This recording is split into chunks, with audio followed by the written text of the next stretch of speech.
Welcome to another episode of the SERMAPod, the podcast for the Sports and Entertainment Risk Management Alliance. I am your guest host, Matt Liller, and I am very happy to welcome to the SERMAPod today attorney Jennifer Steinmetz from Tucker Ellis LLP, based out of their Cleveland, Ohio office. Jennifer has been defending products liability claims for over 2 decades. And Jennifer, we're very happy to welcome you to the SERMAPod here today. Thanks for having me, Matt. Jennifer, today we're going to be talking about potential exposure as it comes to artificial turf. And so before we dive in, can you tell us a little bit about the history of artificial turf and some of the advantages that it offers? Sure. So artificial turf has long been used as a replacement for other surfaces, in particular natural grass. And we're talking about really any sport played on any field. So football, soccer, lacrosse, whether that's at the high school level, the college level, or the professional level. Some, local community rec centers even use turf, for recreational activities, kids' playgrounds, things like that. Essentially, it's been around for decades. So when we talk about artificial turf in its entirety, there's a couple different component parts. First are the little blades of grass, which are made of plastic, a backing material that those blades are attached to, and then essentially the adhesive used to secure the blades to the backing. Now, what many people know, and I know a lot of parents have their kids come home with the black stuff all over their clothes after sporting events. It's that's from the rubber infill, they call it, and it's essentially ground rubber that they put in between the blades of grass to kind of stabilize it. So those are kind of the different parts of turf as a whole. Now, turf has advantages. It does not require the upkeep of natural grass. It's resistant to weather. And while it may have an initial upfront price tag that's higher than natural grass, overall the maintenance costs are much lower. So I guess over the years, we've seen turf become more and more popular, and it particularly in those areas where grass is harder to grow and maintain. So over the past couple of years, there's been a bit of a controversy in the sports world about artificial turf versus real grass. And so can you tell us a little bit about the history of that controversy and specifically how you got involved in it? Sure. The controversy essentially revolves around non-contact lower extremity injuries. Now, there are some other injuries which we can talk about later that have been kind of anecdotally linked to turf, but artificial turf does not have that same divot. It does not create that same divot as natural grass. So there's sort of a difference in the release of the cleat. And this essentially generates greater force and torque on the foot and the lower extremity, which can lead to the potential for injuries. Now, I first heard about this or started to, become aware of this in the context of the Odell Beckham Jr. Non-contact knee injury in Super Bowl 22. Odell blamed the turf, and injuries by a handful of NFL players over the last couple years have kind of really stirred the pot on that issue. OBJ himself is quite vocal about the turf being the cause of his particular injury. He supports those around him, and then also the Players Association, the NFL Players Association, really led by the vocal prowess of J.C. Treader, the president, has really come out and called several times for a complete replacement of turf fields, in favor of natural grass. Most recently in September, when Aaron Rodgers had the Achilles injury, that was that first game of the season, and it ended his season essentially. The players' union sort of reignited that demand that the NFL replace its fields in favor of natural grass. Now, there are currently 15 of the 30 stadiums. There are 32 teams, of course, 30 stadiums being used, and 15 of them, half of them, use artificial turf. So I think that the NFL players kind of have their work cut out for them. So how did I get interested? I mean, as a defense lawyer, I started to wonder about the potential exposure for turf manufacturers or those who make the component parts or even those who purchase the turf, what that exposure might be should this ever, is the debate ever enter a courtroom. And piggybacking off of that, has this issue gotten to the courtroom yet? Has there been any history of actual litigation on the safety of artificial turf versus natural grass? I am not personally aware of any personal injury case out there blaming turf or alleging that turf caused the injuries. Over the last couple months, I've kind of been speaking a little bit and talking to others about this, and I was anecdotally told there was a case, I think it was filed in 2019 in Baltimore, a state court case involving some allegations of surrounding the safety of turf. At the time of this podcast, I have requested those docket materials and still have not seen them.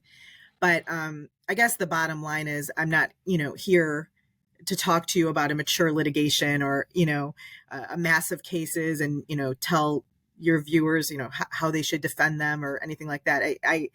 I'm really at this point, it's just speculation, and it's something that I've been watching, and I can only really, speculate on how things might go. Really quickly, though, I will say that there is one, notably, there is a class action in New Jersey against a turf manufacturer, not for personal injury, but essentially related to its advertising and marketing materials, basically saying that, the durability of the turf as it was expressed in those materials, didn't measure up. And there are counts for fraud, breach of warranty, violation of consumer protection, et cetera. But with respect to personal injury suits, nothing significant quite yet. You mentioned non-contact lower extremity injuries are some of the injuries, at least thus far, that are claimed to be associated with artificial turf. Are there any other types of injuries? For instance, if you get tackled on artificial turf, is it, alleged to be more, harder or more injury prone or anything else like that? Yes, Matt. With respect to the non-contact lower extremity injuries, really quick, because I think that will be the focus of kind of any litigation that we might see, and other injuries might be at play. There are some studies out there. Now they are exclusive to the NFL. There were two sort of longer term, what I'll call longer term studies. So, 5 or more, between 5 and 10 years each. And they did find a statistically significant increase in injuries played on synthetic turf surfaces as compared to natural grass. But I will say, those are very limited, those studies. I mean, they're limited to what I'll call the bubble of the NFL, where, the NFL has more resources to devote to, the upkeep of its fields. They replace the infield probably more often than your, local high school in Anywhere Town, USA. And so, the footwear is of a different caliber with these professional athletes. The athletes themselves are larger in size and force, often. So, it's I feel like, these studies, while they do show that, and they have, terrific shock value for sort of, why natural grass is favored over artificial turf. We have to look at those kind of under a microscope because they are just limited to really NFL and might not be applicable elsewhere. So I wanted to say that about the sort of non-contact lower extremity side of things. And that's, the foot, the ankle, the knee, things that we're seeing in the NFL. But with respect to other injuries, the National Center for Health Research actually published a paper earlier this year looking at, what other injuries, might be at play here, and did list several. The first, as you mentioned, is kind of the hardness of the playing surface itself with turf. In particular, concussions may be disproportionately higher with artificial turf than with natural surfaces. And the injury to the head itself may even be more severe. Artificial turf surfaces get hotter in the sun than natural grass. They can often get up to 150 degrees or higher, which can lead to, heat stroke, thermal burns, dehydration, et cetera, for the players. Another concern that the NCHR raised was the chemicals that comprise that rubbery infill that I talked about earlier, that can break down into a particulate matter, as it gets ground by the shoes or the cleats, and that can sort of get into the lungs and cause lung related problems. The NCHR even talked about a recent study that speculated that the plastic grass, those blades, the plastic itself may have those forever chemicals, PFAS, in them, and can also lead to potential toxicity. So there also was notably an article in the Philadelphia Inquirer from March of this year. And it was only anecdotal, but I think it was worth noting. This article kind of followed a whole team of players. I think it was from the seasons that they played on artificial turf, the Philadelphia Phillies, from early 70s to the early 2000s for about 3 decades. And there was an incidence among that team of a rare form of brain cancer called glioblastoma. And so, I did some searching around, and there are some plaintiff firms advertising for, artificial turf, cancer suits. I don't know, if they've gotten any business yet. I haven't heard of any filed, but, I don't know if that might be another spark. But we are talking about, potential serious injuries, even cancer. Mm. Now, while we're talking about, potential risk and potential exposure for artificial turf injuries and conditions, who do you see as the potential target defendants for cases on that line? So, what comes to mind, especially in my world, as defending products liability cases, are the turf manufacturers and the component parts of that turf, those who make the component parts. So I think that those, might be 2 targets, but certainly also those who purchased the turf. So the schools, the universities, the NFL itself, those who purchased the turf and that the players play on. And, putting our creative plaintiff's attorney's hats on, what types of allegations do you think? You talked about one a little bit earlier, but what are some of the creative types of allegations you think that we might see from plaintiff's attorneys who might pick up one of these cases? I love to think like a plaintiff's attorney for the day. So, I don't know that they're all too creative. I think from the perspective of a plaintiff's attorney filing a lawsuit in this context against a manufacturer of turf or a component part manufacturer of turf, I would expect to see kind of something to follow a traditional products liability model with claims of, design defect and or failure to warn. With respect to design, the players may say that certain elements of the injured player, athlete, plaintiff would say that, certain elements of the design didn't really, protect him or her from injury, that it could have been designed in a better way. And certainly, in some jurisdictions, a safer alternative design like natural grass might carry some weight. Failure to warn claims are also likely, particularly given that, some of these artificial turf manufacturers, do tout, safety, and even sometimes safety over natural grass as part of their, selling of the product and marketing of their materials. So I think with respect to manufacturers and component part manufacturers, that's the model I would expect. With respect to the turf purchasers, like the schools or the teams, if they happen to be on the other side of the V from these injured plaintiffs, I would expect those claims to sound really in negligence or premises liability if those schools or teams, owned the field on which the injury occurred. And,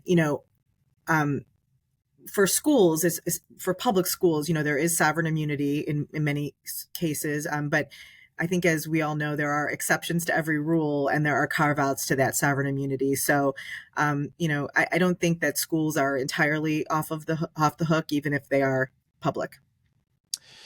Now, switching hats and putting your products liability defense hat back on, do you see any particular challenges for the plaintiff's bar, or perhaps another way to look at it is, defenses that the potential defendants could lock onto if faced with one of these lawsuits? Yeah, I mean, I think that the challenge and the overall defense is going to be, where's the research?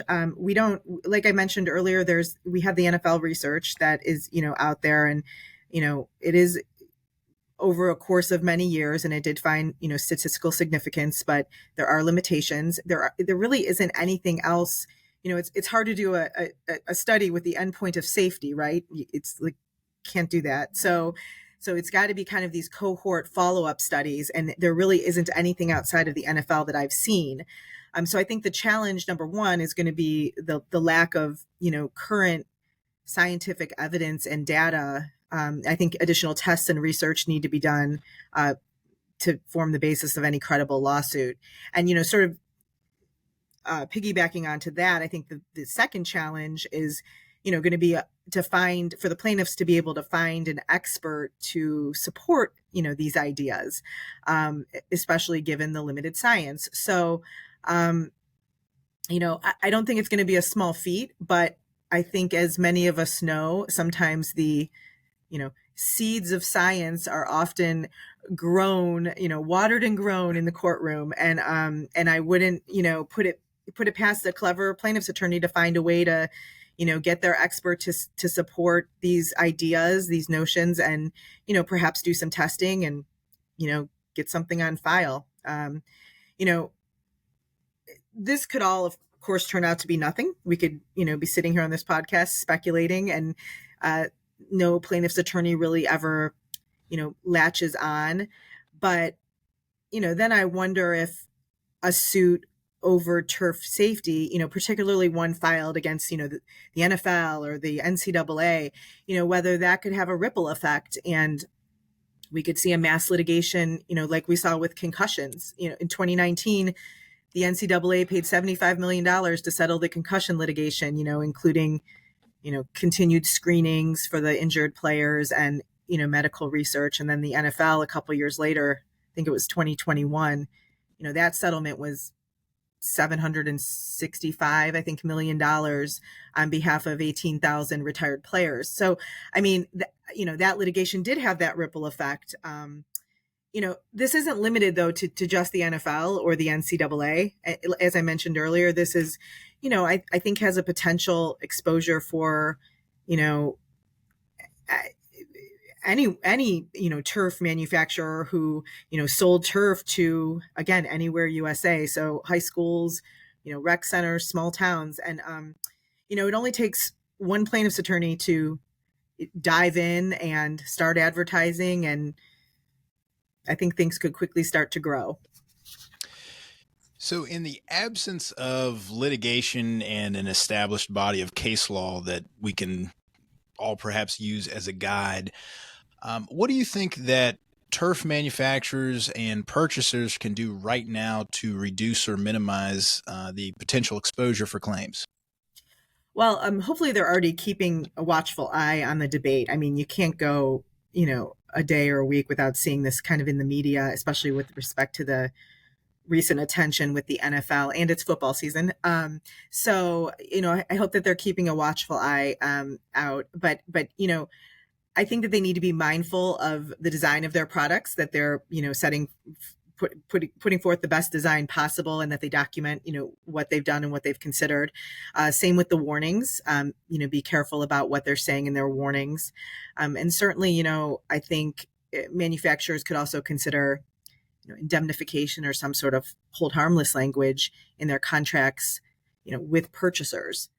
Now, with the purchasers of the turf, what could they be doing? I think, schools, rec centers, need to be mindful of what they're using, what their surfaces are. Now, the argument is going to be cost benefit analysis, right? So some of these schools are so small that to go in and, rip up their artificial turf and replace it with natural grass that they've now got to, upkeep, it's not feasible. It's not reasonable, especially given the lack of science. So I think right now, at least until, we sort of see anything, further play out, I think, document, but, make sure that, if you're a school and you're considering adjustments, that you document, things that you've considered, reasons why you didn't take that route, what the cost would be, et cetera. And, that might, protect against some potential exposure down the road. I think just an ongoing, documented, thoughtful analysis of things that have been considered is the most prudent way to go. Also adopting rules about footwear, or, being mindful of that, using cleats instead of, the rubber bottoms, footwear mindfulness can also sort of mitigate injuries. But at the end of the day, player safety should always be the top concern. And so I think they just need to document what they're doing and make sure that they're mindful of player safety. Jennifer Steinmetz with Tucker Ellis LLP. Jennifer, thank you so much for joining us on the SERMAPod here today. And please come back and join us again should any of these issues hit the courtroom or be more in the spotlight. Thanks, Matt. Thanks for having me.